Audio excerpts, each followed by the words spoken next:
part of your fundraising experience would you rather never repeat again? So, I guess I am a great believer that we are the sum of our experiences, all the good and the bad ones. And so, actually, the worst experiences with fundraising, which are being told no over and over and over again, they shape you and then you learn a lot from them, and it's all those bumps and bruises that get you somewhere. So I've definitely made some really bad decisions in the past about bringing on board investors who did not have the best interest of the business in mind, and it took us years, for example, at Pender Health to get one of our investors off the board and just to eventually become a kind of a silent investor and get sidelined by new investors. And the reason we brought them on in the first place was because we were pretty desperate at the time, and like on our knees. And I think we'd been going for about 2 years, and we'd never had more than 2 months of cash ahead of us. You know how that feels. It's pretty tough. Yeah, that is tough. My fundraising experience has actually been pretty good,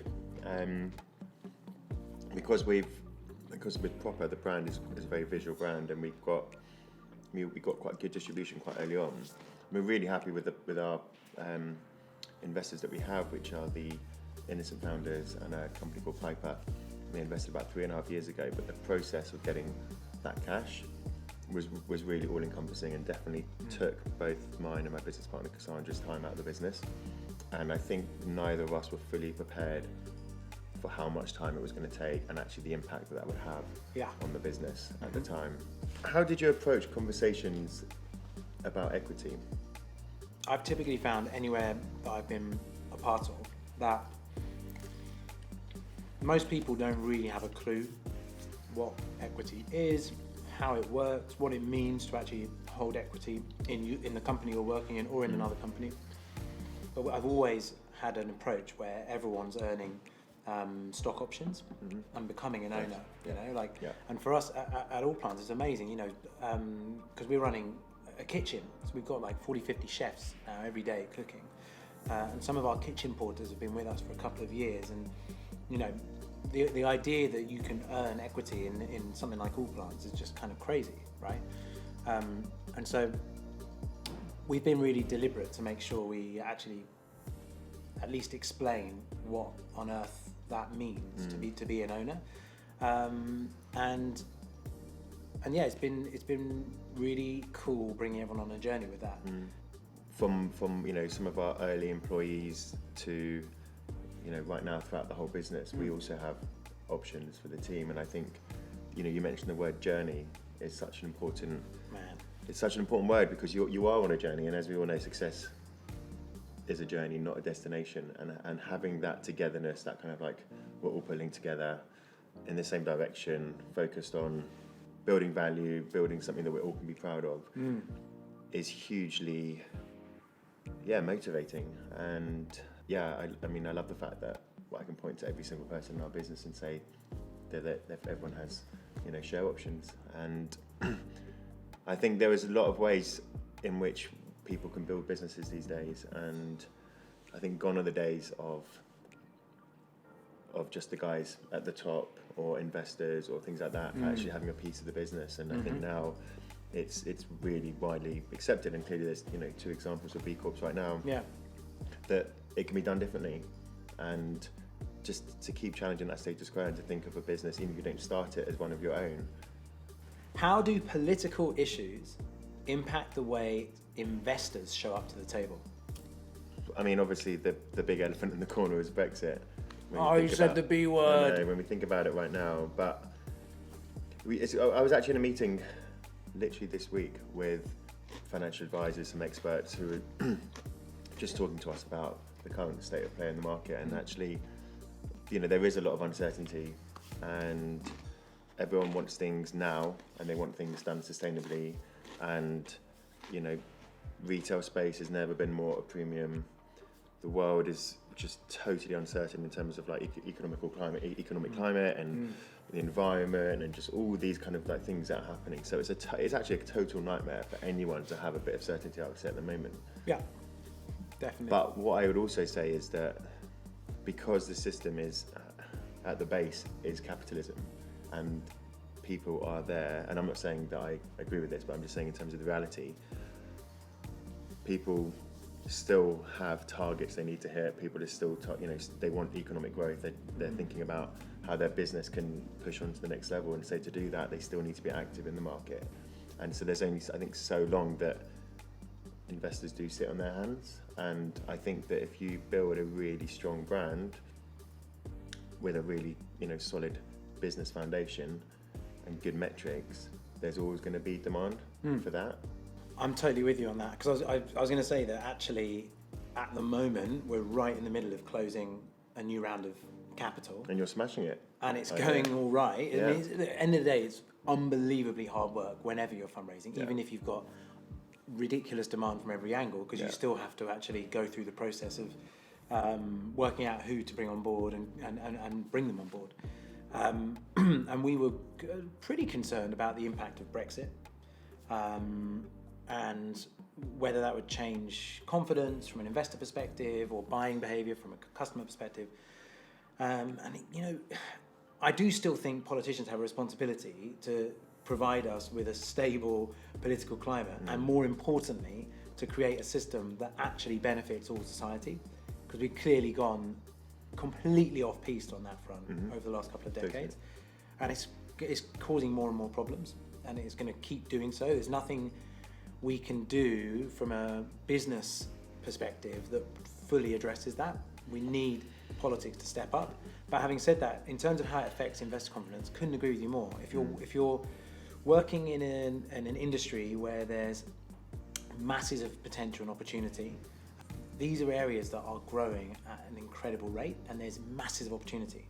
And so if you're going at them in a bold way with a really exciting, like you said, brand, product, team, it shouldn't change anything. If anything, it gives you an outsized opportunity. How is tech impacting the ways that founders can access investment? Okay, so over the last couple of months, I've been talking to all of our existing investors, angels, VCs, you name it. And if we didn't have the combination of email and WhatsApp, I don't know how I would make that happen at the speed that we do. And more importantly, how we would manage to convert those conversations into introductions to another 100 potential people who are really potentially great fits and might want to come on board and might fit with what we want. But the second one, obviously, is that right now we're working with Seeders, which is an awesome crowdfunding platform, who we've got to know over the last couple of months. They convinced us to work with them. There's a couple of players in the market, but we really thought Seeders have the best tech and the best approach to ensuring high levels of financial literacy on the platform. So you really are dealing with people who are making smart investment decisions. And we've just launched privately on it, and it's been fantastic. I mean, it's crazy. We've got the forums are going nuts. We've got so many questions to answer. We've got so many people keen to learn more. But the fact that that's all happening through a tech platform, and we're able to, most importantly, welcome. We've ended up with almost 5,000 of our customers pre-registering to become part of the investor community, which is fantastic. I mean, that's insane. It's interesting, isn't it? I mean, we've never done crowdfunding or anything like that. I think proper would. I mean, obviously, if you wanted to, I think you could do something really exciting. I think we could. But I mean, But what I guess, just as someone who's really inquisitive as a person and loves going online and kind of like seeing which avenues you end up, but and with all these crowdfunding platforms, there's so many interesting startups or existing businesses that are around and looking for funding. Just to be able to do that by clicking on any platform is still a really new process. Like Absolutely. 15 years ago that didn't exist. And you can stick in 20 quid. Yeah. To some of these some of these things, which is unbelievable. And so in some ways it's never been easier for people to find investors. And when people think about investors as well, and certainly I know that I do, I think about kind of big institutions or high net worth individuals or things like that. Right. You don't think about Joe Bloggs on the street thinking, well, I'll stick 50 quid into that because that sounds exciting. And so now really anyone is an investor. And that is, I think, thanks to tech, really. If you knew then what you know now about fundraising, what would you do differently? When you're starting a business and you think about fundraising, it's really easy to think, oh, I'm giving away equity, and and obviously the most important, you want to hold on to as much equity as you can and hence get the best valuation. But being scared to give away equity at the expense then of being able to grow faster and build a much more exciting business is just not the right way to think. And if it's the right type of venture. Yeah, exactly. Obviously it depends. Yeah, it depends on the proposition. And I meet a lot of people who, entrepreneurs who are starting out, or people who are early stage businesses as well now, and they're always very, very paranoid about the equity piece. And actually, I'm always like, listen, if that money is going to really help get you from here to here, and you're going to get there in a year rather than 5 years, that's money well spent. There was an opportunity for us to maybe start going into the US. We had a lot of interest from amazing businesses like Whole Foods and some other retailers out there, but we never really pushed the button. And we didn't push the button because we didn't have the right investment and the right kind of like aggressive mentality in that moment. And I think it would have been interesting to see what we could have done had we pushed the button on the US and got investment. In my first couple of ventures, particularly Pender Health, it was tough fundraising for this little crazy idea for healthcare in Africa. And we were running a clinic out of a room that was like a quarter the size of this for the first 3 years to prove the model. We didn't have a clue what we were doing. And to raise money, I was pretty much, myself and Nick and Stephanie, entering every competition under the sun for like healthcare innovation in Africa. If it had any of those buzzwords in it, we would be on the stage trying to win and coming away with like $10,000 of grant funding, So when we then went out to raise, and we I think the first round we raised about $180,000, so like nothing. We ended up bending over backwards to bring on pretty much anyone who would do it. Yeah. And I definitely learned from that it's, while I completely agree with everything you just said about being bold and being aggressive about the value of bringing on board investors as a trade for equity to accelerate your mission and your growth. It also really pays dividends to reference check and assess your investors. Totally. When seeking investment, how important was it for your product and investor to have commonality, and why? I mean, how important? 100x important. It's like it's so important.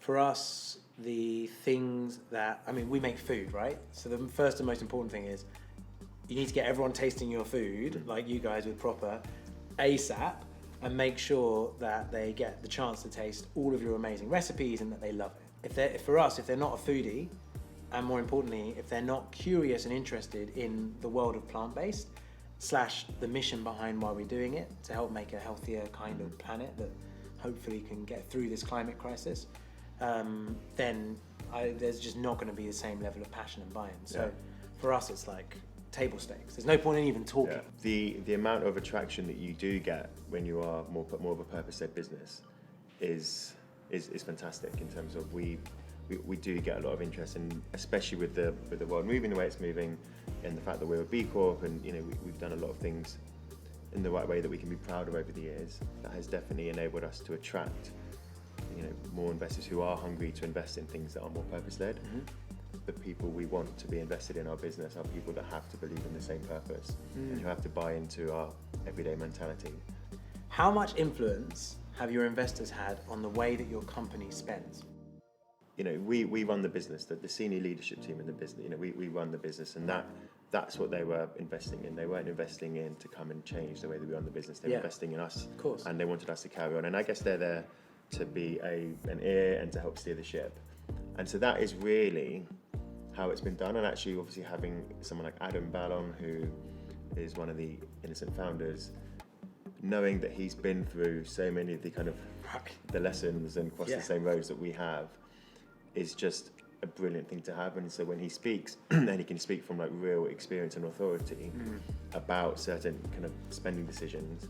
You do listen, and actually even our kind of private equity investors, while they're not directly involved in food, they've just got huge amounts of business experience. So in terms of just these the spending decisions, you know, we will put the proposal to them. We talk about it. We put recommendations, and predominantly we're on the same page. I guess we're so much earlier stage than you guys, Yeah. and so the types of investors we've got on board, who are venture as opposed to PE, as well as then some amazing angels who are super involved strategically and in all sorts of different aspects of what we do. So then, in terms of setting the goals, almost exactly like you said, really the reason anybody decides to come on board as an investor is because they see a leadership and a management team who are already, hopefully, making, in large parts, really great decisions about how to go about building this business and building Allplants into the movement that we're trying to create, but running it in a very lean and efficient way. And so, in terms of influencing our spend, I mean, I think if you're like us in that stage after an A round, and just heads down executing, really you shouldn't expect your VCs or your angels or anyone to really be changing decisions about spend, but instead guiding and supporting the team to try and really knock it out of the park. Yeah.